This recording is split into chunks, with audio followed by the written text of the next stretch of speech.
Hello students, welcome to online class of business economics of +1 commerce। ਇਹਦੇ 'ਚ ਆਪਾਂ economics ਦਾ 3rd chapter ਸ਼ੁਰੂ ਕੀਤਾ ਸੀ ਆਨਲਾਈਨ ਕਲਾਸ 'ਚ। ਉਹੀ ਚੈਪਟਰ ਮੈਂ ਕੰਟੀਨਿਊ ਕਰਨ ਜਾ ਰਹੀ ਹਾਂ।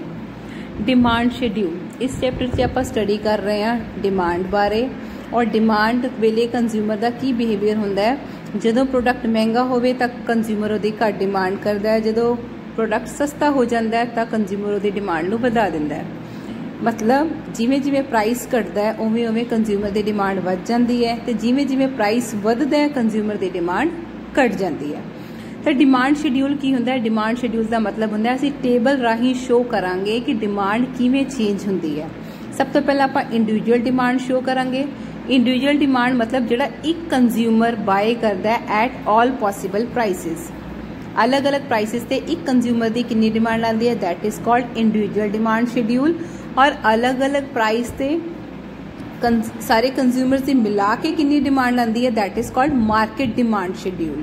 आप दोनों शेड्यूल डिस्कस करने लगे हैं। देखो पहला इंडिविजुअल डिमांड शेड्यूल है।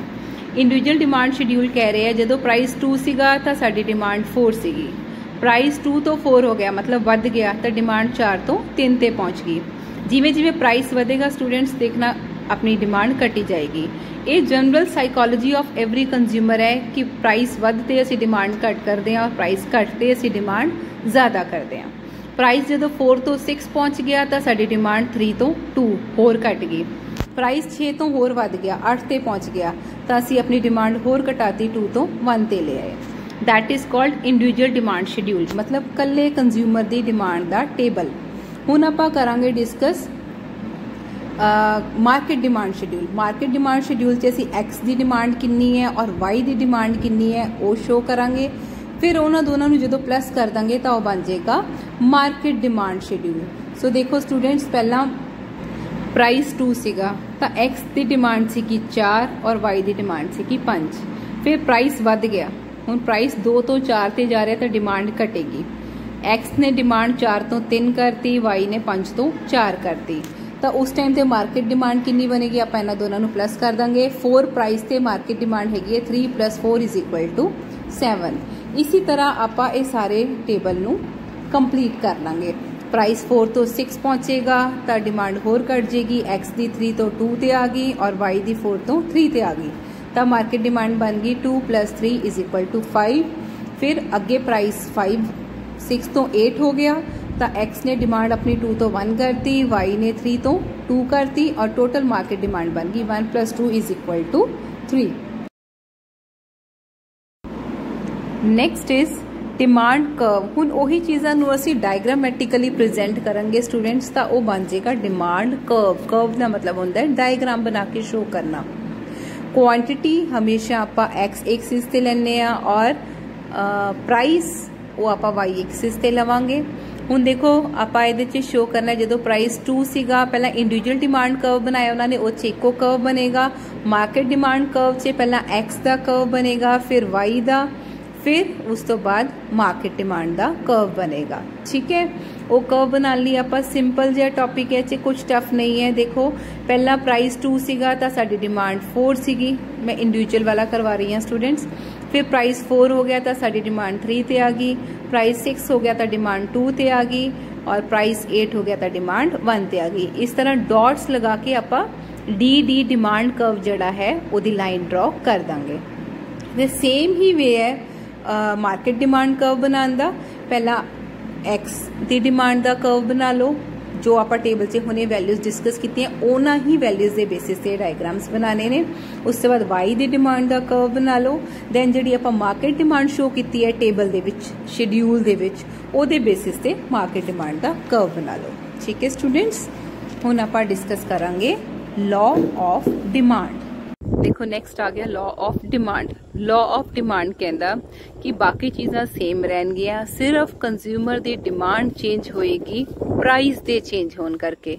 मतलब साडी इनकम कॉन्स्टेंट रहेगी, साडा टेस्ट उही रहेगा, बस चेंज सिर्फ की होएगा प्राइस चेंज होएगा जिदे करके डिमांड चेंज होएगी। इनू कहते हैं law of demand. Other things being equal बाकी सब कुछ सेम रहेगा, सिर्फ डिमांड चेंज होएगी ड्यू टू इंक्रीज और decrease in price. Law of demand कहता कि जिहड़ा डिमांड और प्राइस है उन्हां दा आपस च इनवर्स मतलब उल्टा रिलेशन है। जे प्राइस वधदा है प्राइस दा एरो ऊपर वल जाएगा, डिमांड घटेगी मतलब डिमांड दा एरो नीचे वल जाएगा। जे प्राइस घटेगा तो डिमांड वधेगी मतलब दोनों ऑपोजिट डायरेक्शन च मूव करनगे।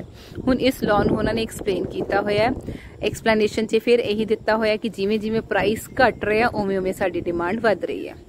प्राइस पहला 10 सी, 10 तो 9 आ गया, सॉरी प्राइस 10 तो 8 आ गया तो डिमांड पहला 1 सी हुण 2 ते पहुंच गई। प्राइस 8 तो 6 ते आ गया तो डिमांड 2 तो 3 ते पहुंच गई। इसी तरह प्राइस वधदा जा रहा तो साडी डिमांड घटदी जा रही है। हुण इस चीज़ नूं असीं डायग्रामेटिकली शो करांगे, क्वांटिटी एक्स एक्सिस ते लवांगे और प्राइस वाई एक्सिस ते आपां डिमांड दा कर्व ड्रॉ कर देंगे। और इस डायग्राम नूं पूरा एक्सप्लेन भी करना है कि जिवें जिवें प्राइस घट रहा है उवें उवें डिमांड वध रही है।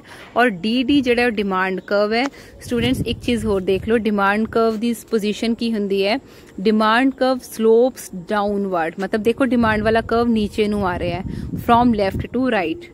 डी जिहड़ा डिमांड कर्व है it slopes downward from left to right. हुण डिमांड घटेगी अगर प्राइस वधेगा और डिमांड वधेगी जे प्राइस घटेगा। ऐसा कदों होएगा ਉਹਦੇ ਲਈ कुछ एजम्पशनस ने, मैं तुहानूं अगे भी समझा चुकी हाँ law of diminishing marginal utility वेले भी कि कोई भी लॉ डिफाइन करन लग्या पहला ਉਹਦੀਆਂ कुछ एजम्पशनस लईआं ਜਾਂਦੀਆਂ, कोई सिचुएशन ਲਈ ਜਾਂਦੀ है ਤਾਂ ਉਹ लॉ अप्लाई ਹੁੰਦਾ है। ਹੁਣ ਇੱਥੇ ਦੇਖੋ सिचुएशन की है, income of the consumer change नहीं होनी चाहिए, price of the related goods मतलब टी दा रिलेटेड गुड्स है कॉफी, तो आप टी की गल कर रहे हैं, अगर कॉफी के प्राइस से चेंज आएगा तो टी ते लॉ ऑफ डिमांड अप्लाई नहीं होएगा। ठीक है, इसलिए रिलेटेड गुड्स के प्राइस से कोई फर्क नहीं पैना चाहिए। अगली एजम्पशन स्टूडेंट्स अपनी बुक तो देख लेना, taste and habit of the consumer change नहीं होनी चाहिए और एक्सपेक्टेशन रिगार्डिंग फ्यूचर प्राइस मतलब आने वाले टाइम चे प्राइस चे कोई चेंज होने दे आसार नहीं होने चाहिए। अगर ये सिचुएशन होएगी तो लॉ ऑफ डिमांड अप्लाई होएगा। Okay students, that's it for today. Thank you and have a nice day.